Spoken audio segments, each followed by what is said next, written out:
Stefon Diggs is obviously the biggest story of the week. Everybody's talking about it. We talked about it earlier in the week when Mike Vrabel was asked about Diggs before the OTA practice that was open to you guys.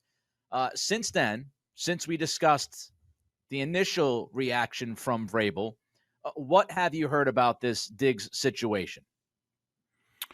So what I've heard, asking people who are, pretty high up in the organization about their reaction to this, and basically, fleshing out, and we'll talk about it in a second, like, what are the chances that they release him or whatnot.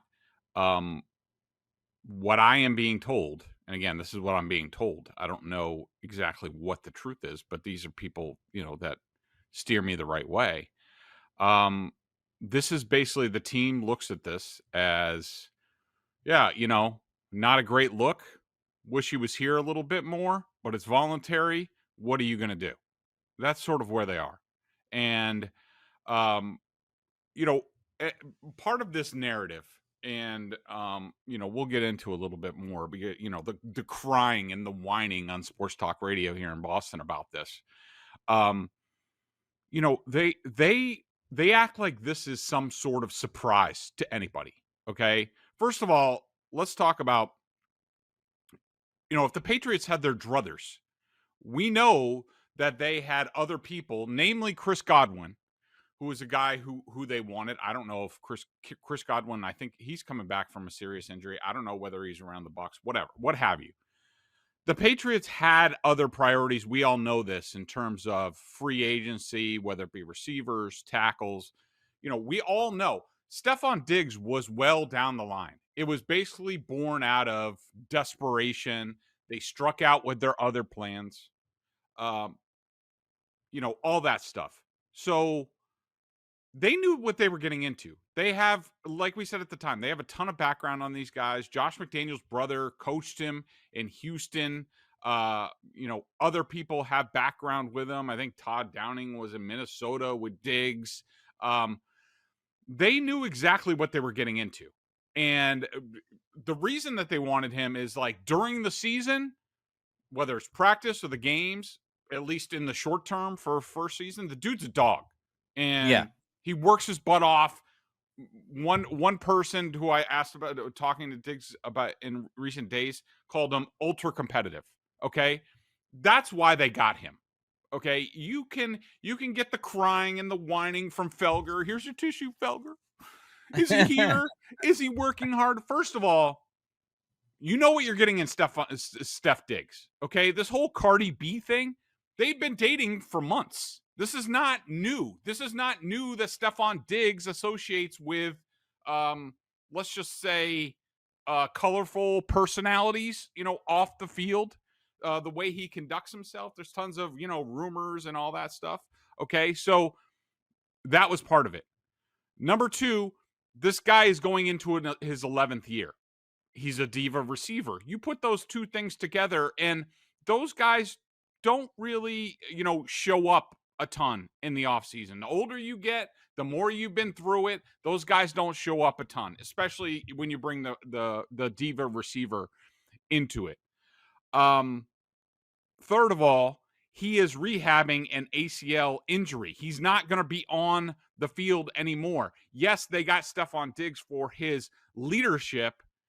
No one said anything about OTAs. No one said anything about May. We're talking about when they get going, veteran mini camp, training camp, the season. That's why they got Steph Diggs, for what he brings on and off the field in terms of helping the young wide receivers. In Houston, he also helped the young cornerbacks. So, don't make this out. And plus, Vrabel can't do anything. It's very specific in terms of the rules. Vrabel can't overstep, and, like, he can't go on the side to Steph Diggs and be like, we really expect to see you here during voluntary workouts. That's a humongous violation of the CBA. So, like, quit the crying, because really all you're doing is you're just trying to get something to talk about this offseason, because, as we've said many times before, between the Red Sox, Bruins, Celtics, there's nothing really to talk about right now. They are desperate for stuff to talk about. They are desperate for people to tune in. And this Steph Diggs has given everybody an opening during a dead time. And I reiterate, from the people that I have talked to, this is not a big deal. And we'll see whether it goes from there. From here, let's does he get into more trouble? Does he goof off? What have you? But as of right now, this incident, him not being here a ton, no, the team is not surprised and they're not alarmed. Couple of things. There was a lot to unpack there. Fantastic job, Greg. I would say first and foremost, it's hilarious to me that there's so much attention on Diggs because, obviously the video, right? Mm-hmm. Carlton Davis was not at OTAs this week. Yep. Does anybody know why Carlton Davis wasn't at OTAs this week? Carlton Davis was vacationing in Turks and Caicos. Okay. Mm-hmm. So the idea that Diggs not being at OTA is some big, gigantic, ridiculous sin, as Greg just mentioned on the surface, is just, it's not the truth. It's ridiculous. There are a number of veterans who miss OTAs, and the older you get, you tend to miss them a little bit more. Mm-hmm. Right? I'm not telling you if it's right or wrong. Would you like to have the guy here for every single OTA, every single practice, every single meeting, every single? Do you want him living in the building? Yes. You would love for a guy to live in the building. But guess what? Not everybody is the same. I'm pretty sure that sports talk show hosts, I have been one. I am one part-time. I approach my job differently than other talk show hosts. Doesn't mean that other talk show host doesn't know what he's doing, doesn't care about what he's doing or she is doing, or is doing it wrong. It's just a different way. So Carlton Davis wasn't there. He's vacationing in Turks and Caicos. Stefon Diggs wasn't there. He's down in Florida on a yacht. I would also say there's this video of, Stefon Diggs, and there's women around him, and they're like, twerking, and let's just put it out there. It's strip club dancing. It's strippers. Guess what, folks? Go look at Cardi B's history, okay? Who's he dating? He's dating Cardi B. Before Cardi B was a rapper, what was she? Google it. As far as Diggs and missing OTA practice this week, we know that he was not there visibly to you guys last week. We also know that he was there later in the week because there is a picture of him with helmet, catching a football, participating in football activities. This could be a pre-scheduled thing. This could be, hey, look, you're going to go down and on the holiday weekend, you're going to do what you do. But while you're down there, you're going to work because there's video of him working with his rehab, guy, whatever you want to call him. You go down there, you work, then you come up and you take in a practice. Then you go back down and you work. We have no idea what the plan was when Stefon Diggs signed. We have no clue. And if you remember correctly, Alex Guerrero working on site with Brady became a very big deal. So when guys have people they work with specifically in rehab situations, I would imagine, Greg, you can correct me if I'm wrong, but most of the time that is done away from the facility. So if Diggs' guy is down in Florida and he continues his rehab process, that's where he goes. He goes down there and works in the rehab process. And while he's down there for Memorial Day weekend, he jumps on a yacht with his rapper girlfriend and is hanging out. Now, I'm not absolving him of, what might have happened on that video and putting himself in a situation to be on that video. But the idea of he's not here in person, all hell's breaking loose. Maybe it is behind the scenes, but I don't think it's one particular incident. And I specifically don't believe it's because he wasn't at an OTA practice in front of the media. Yeah, I completely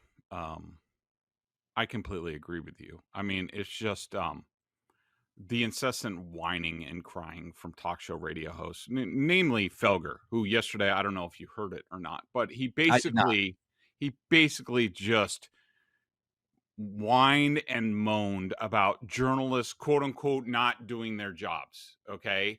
I have done my job. I have checked in. It's, I wouldn't say it's much ado about nothing, but like I said, all of the stuff that involves Steph Diggs, none of it is a surprise to anybody, especially the Patriots. Like you could say, oh, well, Mac Hollins is here. He's watching. He's doing everything. Yeah. That's because the Patriots knew exactly what they were getting in Matt Collins. They knew that he would be here and he would sort of be the de facto leader in the wide receiver room while other people might be here. They knew that that's par for the course with Matt Collins. They also knew what was par for the course with Steph Diggs and, a lot of splashy veterans who have made money. Their offseason attendance is spotty, and there's nothing wrong about that. One thing I did want to say about Felger is what people need to understand. If Felger's going to stand up there and be like, I'm the journalism truther and these guys aren't doing their job, let me just translate a little bit for you on sports talk radio. When Felger says you guys need to do your job, you're not doing your job, what he's saying is, I need you to keep the story going because I need something to talk about. Whether it's Pablo Torre and Bill Belichick and Jordan Hudson, now it's on to Steph Diggs. He wants more dirt. He wants more rumors. He wants more internet video because that keeps the story going and gives him something to talk about. If it wasn't for Steph Diggs right now, they would probably be talking a lot about Drake May's footwork, about how Felger's on this big rant about like, well, why doesn't he? Because they went to Josh McDaniels and changed offensive coordinators, like he ended up here, and why is he taking a step back? Even though everybody needed to be fired, this was going to happen. Sometimes you need to take a step back to take 2 steps forward, and it's May, and Drake May is doing fine, and we'll see in training camp how much he progresses. But what Felger is doing is he's pleading for this story to keep going, or else, without picking on Drake May, the Red Sox, you can't spend 4 hours in Boston talking about the Red Sox anymore. The Celtics, the second apron, the ridiculous trade scenarios, a lot of that is over the everyday listener. Oh, it's over their head, and their eyes glaze over. The Bruins, nobody cares about. They're going to hire some bum coach at some time here that is not going to get anybody excited. Nobody That's wants to unfair. talk about. Hold on, that's unfair. We don't know if he's going to be a bum. That's unfair. I mean, if it's Marco Sturm, you're already throwing him in the garbage, Greg, on May 30th. You're throwing him in the trash. Well, I'm just saying, like, he's not going to have a lot of juice, this coach. No, that's for sure. Yeah. And so, what Felger's doing with his sob act and, where are the journalists? What happened to the journalists? What he's saying is keep the story going, because I'm begging you to keep the story going because I need something to talk about, because we have 4 hours to talk every day. It's only May. We've run out of stuff to talk about. We have to talk about the Red Sox for the next 2 months or whatever until we get to training camp. God help me, my ratings are going to go down, and what about bonuses and all this stuff? That's what they're if he's going to talk shit, and he specifically mentioned me yesterday, if he's going to do that, go ahead, keep it up. I know me here, I'm going to keep telling you what he's really saying and what he's really all about, because this talk in May is ridiculous. Just want to add one thing. All radio hosts, all members of the media, you can go to practice yourself, and you can go to Mike Vrabel when he has availability and ask the questions. If Diggs is made available, you can ask the questions. If you're going to get mad at somebody for not asking the right questions, then go ask the questions yourself. Mm-hmm. Now, here's the thing. This is when I'll put I'll allow people a peek behind the curtain. If the counter to that is, I've got a radio show to do. Hold on. Number one, I'm sure you have noticed, Greg, and many have noticed, Mike Felger doesn't always do his radio show from the studio. I would say that there are many times that he does his show from remote. And this happens semi-regularly compared to other radio hosts. And I would say, so if you can do a show from a remote down in Florida, which I will say, credit to Felger, he went down to, what was it, the owners' meetings? He went down to the owners' meetings. I think he happened to be in town. And he was in town, so he did the show from there. He got interviews from Elliot Wolf and Mike Vrabel. Good on him. He can do that more often if he wanted to. Michael Felger, I will guarantee you this, has enough power to make sure his show could be done from Gillette Stadium. I will guarantee you that. At both places he works, if he wants to do the radio show from Gillette, he's allowed to do it.